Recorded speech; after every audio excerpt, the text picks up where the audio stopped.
Monster Hunter can be a scary and unwelcoming beast to anyone unfamiliar with the series. Why are the attacks so slow? Why am I fighting the same creatures over and over? Isn't it all a bit grindy? However, this is no ordinary RPG.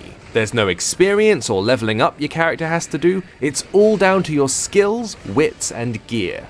While the hubs in each region of 4U each have an armory, you'll need to carve spoils from slain foes, scavenge each map's foliage, mine ore, catch bugs, and even do the odd spot of fishing to craft the best gear. Whether this is your cup of tea or not depends on how patient you are, but the payoff almost always matches the effort.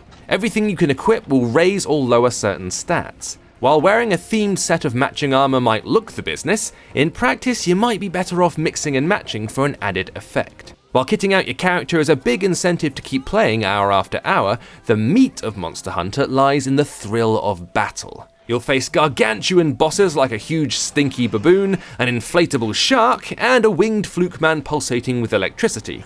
Defeating each behemoth comes down to bashing, sniping, exploding, or slicing away at it. Finding the weapon class that suits your style best is imperative, but you shouldn't be afraid to mix things up once in a while. Having exhausted your enemy, you can choose to either kill them and carve off bones and body parts, or capture the monster by sending it to sleep with a trap and a couple of tranquilizer bombs. The latter will often net you more goodies, but the thrill of the carve cannot be underestimated.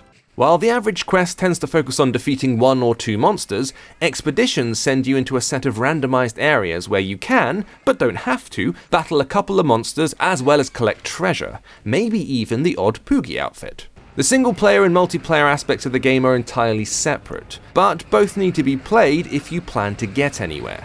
This is a bit of a drag at times if you're a solo or group only kind of player, but everything you learn and collect can be put to use in either mode. Through the single player campaign, you'll gain access to important items to be used against tougher monsters further down the line, as well as increase the effectiveness of your kitchen, providing support with all manner of boosts for your feline aides, the palicos. You can send these helpful little kitties off on adventures and even have them catch fish for you. Anyone lucky enough to grab 4U with a new 3DS will be able to control the camera with the new system's right analog nub, and access a couple of extra items easily with the 2 new shoulder buttons. The extra buttons do give more options for newcomers, but veterans will already be comfortable with the standard control system. The 2 new weapon types should prove a blast for hardened hunters, and the tiered areas lend themselves nicely to the new monster mounting system. While novices will likely take the online mode for granted, it's undoubtedly the most welcome addition for Monster Hunter 3 Ultimate players. Monster Hunter 4 has loads to offer. It'll take dozens of hours before you can master each weapon's timing, your combos, sort your charge patterns out, and get your dodging maneuvers down, and it's all as satisfying as you'd hope. In truth, fans of the series are probably going to pick this up anyway without hesitation, as they should. If you're looking to join the hunt though, this sequel is undoubtedly the best place to start.